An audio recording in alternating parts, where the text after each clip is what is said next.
एक शहर में औरतों के नाखून गायब होने की घटनाएं हो रही थीं। जैसे ही रात होती, एक चुड़ैल आती और जिस औरत के नाखून लंबे और सुंदर होते, उन्हें चुरा लेती। किसी को कुछ समझ नहीं आ रहा था कि ऐसा हो क्यों रहा है। एक बार सब लोग रात में सो रहे होते हैं। चुड़ैल राखी के घर घुस जाती है और उसके नाखूनों को चुरा लेती है। अगली सुबह जब राखी उठती है तो उसके नाखून गायब होते हैं और उनकी जगह खून निकल रहा होता है। अरे नहीं, मेरे नाखून कहाँ गए? और ये खून, आह, आह, कितना दर्द हो रहा है। अरे राखी, क्या हुआ? और ये तुम्हारे नाखूनों से खून कैसे निकल रहा है? देखो ना, पता नहीं ये क्या हो गया है। मेरे कितने सुंदर नाखून थे। मैंने कल ही पार्लर से इन्हें सुंदर सजवाया था और ये क्या हुआ मुझे नहीं पता। मैं तो आराम से सो गई थी, तब तो ये ठीक थे। राम को कुछ भी समझ नहीं आता कि राखी के साथ क्या हुआ। राम अपने दोस्त रोहन के घर जाता, उससे इस बारे में बात करता है। उसकी बीवी चमेली बहुत ही सुंदर होती है और उसे सजने संवरने का बहुत शौक होता है। अरे भैया, आप आओ आओ, भाभी को भी ले आते, अकेले अकेले ही आ गए। नहीं, उसकी तबीयत कुछ ठीक नहीं है। क्यों भाई, क्या हुआ भाभी को? राम उसे सारी बात बताता है। हाँ यार, कल भी एक दोस्त मिला, वो भी यही बता रहा था। पता नहीं आखिर क्या हो रहा है। चमेली, तुम भी ध्यान से रहना। अजी, क्या कह रहे हो? मुझे तो अपने बालों, नाखूनों और अपने शरीर की हर एक चीज से बहुत प्यार है। डरो नहीं आप, मुझे कुछ नहीं होगा। फिर रात हो जाती है और डरावनी डरावनी आवाजें आने लगती हैं और एक चुड़ैल उड़ती हुई आती है और सोचने लगती है कि अब किसे अपना शिकार बनाया जाए। तभी उसकी नजर एक औरत पर पड़ती है। वो अपने पति के साथ छत पे सो रही थी। चुड़ैल उसके पास जाकर खड़ी हो जाती है और उसे देखने लगती है। अरे, इसके नाखून तो बिल्कुल छोटे हैं। लगता है सारा घर का काम करने के साथ साथ और भी लोगों के घर का काम भी यही करती होगी। कहीं और जाती हूँ। चुड़ैल पूरी रात यहाँ वहाँ घूमती है, लेकिन उसे उस दिन कोई शिकार नहीं मिलता। फिर वो सोचने लगती है, लगता है नाखून की चोरी की घटनाएं ज्यादा होने के कारण लोग चौकन्ने हो गए हैं और मुझे अब पता भी नहीं चल रहा कि किसके नाखून लंबे और सुंदर हैं। चुड़ैल उस रात मायूस होकर वहाँ से जा रही होती है कि तभी उसे एक ब्यूटी पार्लर दिखता है। अरे वाह, मिल गया आइडिया। अब मैं इस ब्यूटी पार्लर पे ही ध्यान रखूंगी और जो औरत यहाँ से अपने नाखूनों को सही करा के निकलेगी, उसी को अपना शिकार बना लूंगी। फिर अगले दिन चुड़ैल ऐसा ही करती है। रीमा ब्यूटी पार्लर से सज सवर कर निकलती है। वो औरत और उसके नाखून बहुत ही सुंदर लग रहे होते हैं।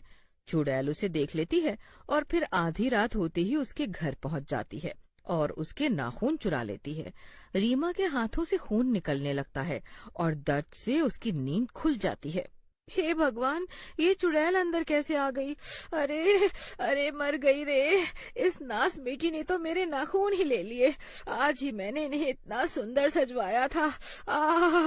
तभी चुड़ैल चली जाती है। अरे रुक जा नास मिट्टी, कहाँ जा रही है? मेरे नाखून लेकर उड़ी जा रही है। अरे रुक जा, मैं तुझे नहीं छोड़ूंगी।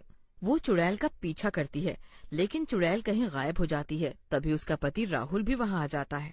अरे क्या हुआ रीमा, तुम यहाँ चिल्लाते हुए क्यों आ गई? अजी देखिए ना, चुड़ैल मेरे सारे नाखून ले गई। अब मैं क्या करूँ? तुम ठीक तो हो ना? चुड़ैल ने तुम्हें और कोई नुकसान तो नहीं पहुंचाया? चलो, कोई बात नहीं, अभी तुम चुप हो जाओ और अब चलो यहाँ से। वो चुड़ैल फिर से ना आ जाए, यहाँ हमारी जान को खतरा है। अगले दिन ये बात पूरी सोसाइटी में फैल जाती है कि रीमा के नाखून चुड़ैल ले गई। रोहन और बाकी के आदमियों को अपनी अपनी बीवियों की चिंता होती है और वो अपने घर जाकर अपनी पत्नियों को ध्यान से रहने को बोलते हैं। अरे आप डरो मत, मुझे कुछ नहीं होगा, मैं अपना पूरा ध्यान रखती हूँ। फिर रोहन वहाँ से चला जाता है और राहुल से जा मिलता है।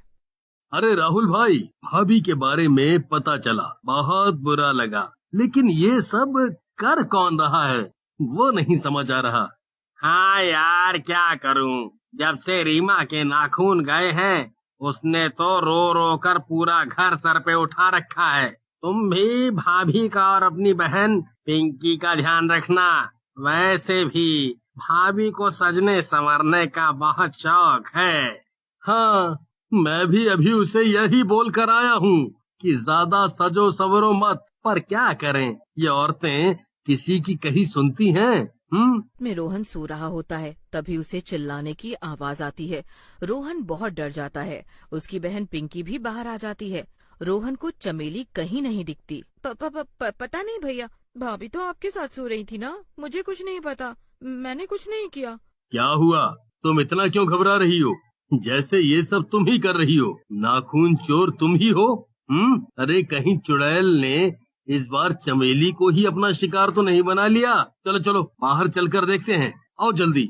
बाहर एक औरत बहुत रो रही होती है।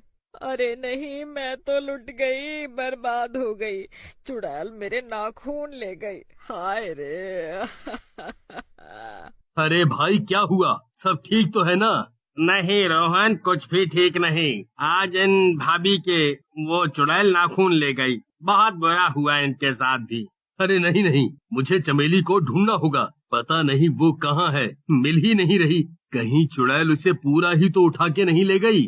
फिर वो यहाँ वहाँ चमेली को ढूंढने लगता है। जब वो घर आता है तो चमेली अपनी नाखूनों पे नेल पॉलिश लगा रही होती है।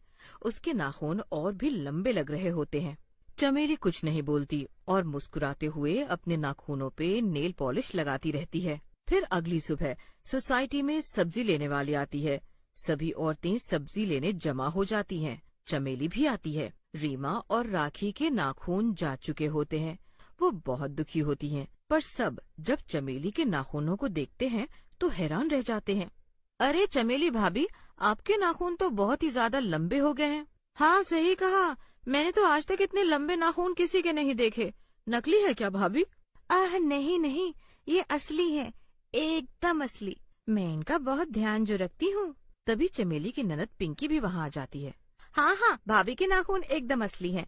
मैं ही तो भाभी के साथ घर का सारा काम करवाती हूँ ताकि ये टूट न जाए, तभी तो ये इतने लंबे हैं। फिर सारी औरतें अपने अपने पतियों को चमेली के नाखून के बारे में बताती हैं। पूरी सोसाइटी में चमेली की ही बातें हो रही होती हैं। रोहन सबकी बातें सुन लेता है। उसे बहुत बुरा लगता है कि उसकी बीवी के बारे में सब बुरा भला कह रहे हैं। फिर वो अपनी बहन पिंकी से इस बारे में बात करता है, लेकिन वो कुछ नहीं बोलती। फिर रोहन राहुल के पास जाता है। राहुल भाई, मुझे बहुत डर लग रहा है, सब लोग चमेली को ही चुड़ैल बोल रहे हैं, मैं क्या करूं, कैसे पता करूं कि आखिर बात क्या है। भाई तू भाभी पे नजर रख, रात में सोना मत आज। फिर देख। फिर दोनों मिलकर रात में चमेली पर नजर रखते हैं। आधी रात होते ही अजीब अजीब सी आवाजें आने लगती हैं और चमेली उठ जाती है और तड़पने लगती है और देखते ही देखते वो एक भयानक चुड़ैल में बदल जाती है। राहुल और रोहन की आंखें फटी की फटी रह जाती हैं ये सब देखकर। तभी राहुल की बहन वहाँ आ जाती है और रोने लगती है। भैया, आज आपको सब पता चल ही गया तो मुझे भी बचा लो। भाभी, वो चुड़ैल है जो सबके नाखून चुरा रही है और मुझसे डरा धमकाकर सारा घर का काम करवाती है ताकि उनके नाखून टूटे नहीं और लंबे होते जाएं। उनकी शक्ति उन नाखूनों में है, अगर वो कट जाएं तो भाभी चुड़ैल के साए से मुक्त हो जाएंगी। फिर सब चमेली के पीछे जाते हैं। चमेली बहुत ही खतरनाक चुड़ैल लग रही होती है और एक औरत के नाखून चुराने ही जा रही होती है। वाह, इसके नाखून तो बहुत अच्छे हैं, इन्हें चुरा लेती हूँ। तभी वहाँ रोहन और राहुल पहुँच जाते हैं। अच्छा, तो तुम्हें मेरी सच्चाई पता चल ही गई। लेकिन तुम कुछ कर नहीं पाओगे।